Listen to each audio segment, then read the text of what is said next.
The taxi driver was late picking me up from the hotel, but eventually he managed to escape the traffic jam in Bangkok, and I made it to the highway in time.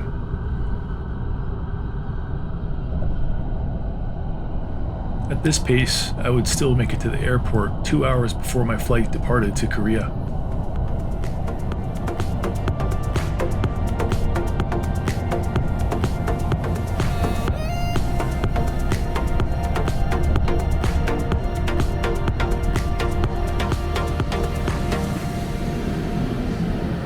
I arrived at the airport just before midnight, and there were still quite a lot of people roaming around preparing to check in.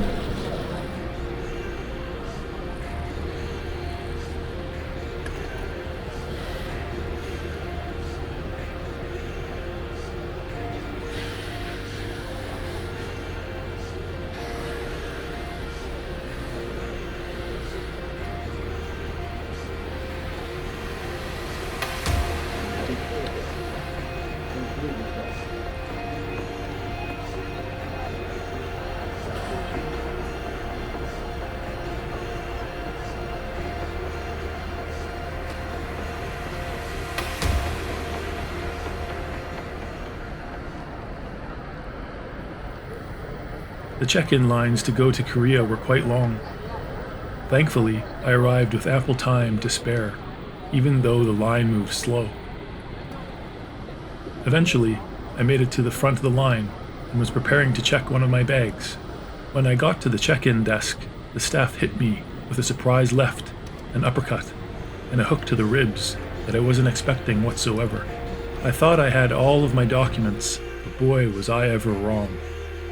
Talking to the woman at the desk, I outlined all the documents that I had prepared to enter Korea, my proof of vaccination, rapid antigen test results, signed letter from the clinic, and everything else. Then she said, "May I see your k-eta pass?"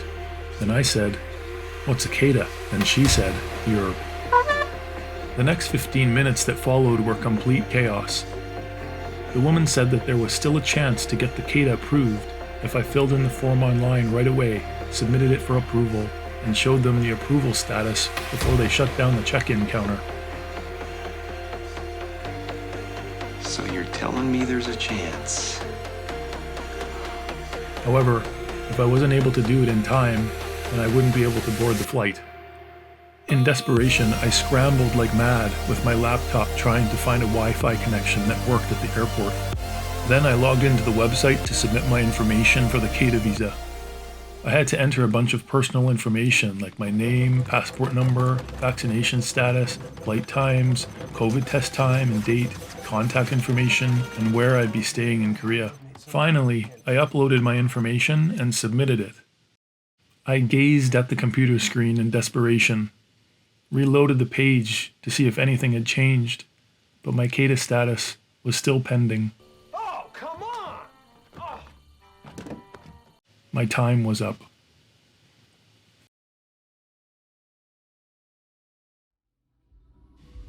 After all the chaos and scrambling around, my brain felt like it had been scrambled, sautéed, and finally scorched to a cinder block when the staff said that they were closing down for the evening.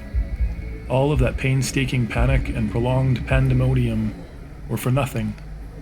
Unfortunately, I lost the race against time. Though, I had ample time to reflect on the whole escapade as I drowned my sorrows in some Thai curry and papaya salad.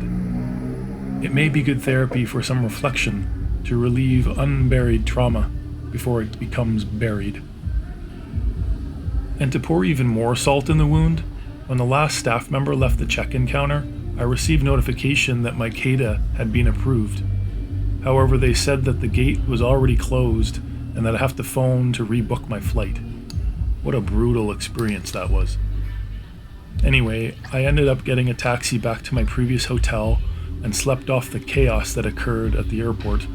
At least it wasn't all bad, reflecting back on it now. At least I got to stay in Thailand for a bit longer, enjoy some Thai food, and recover from the post-KETA PTSD. Maybe it was just a bad dream, a nightmare separated from reality. In order to go to Korea, I'd have to do the same process all over again. Rebook my flight to Korea, cancel and rebook my hotel dates in Korea, book another COVID test at the clinic in Bangkok, and check my blood pressure for collateral damage. On the bright side, there are worse places in the world to have an extended stopover in. In fact, if I had to choose anywhere on the planet to be stuck in, then it would likely be Thailand, right at the top of the list.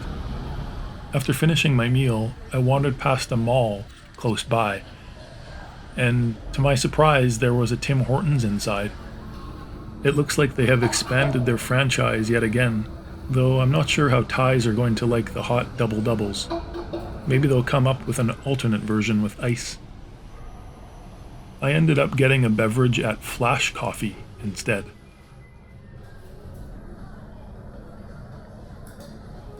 I was impressed with their lids, which seemed to have a solution for straw dependency.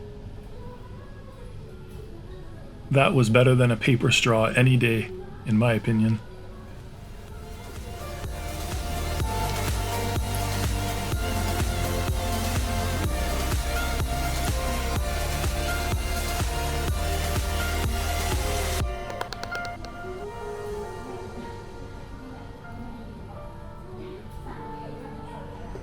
Anyway, that's it for the video.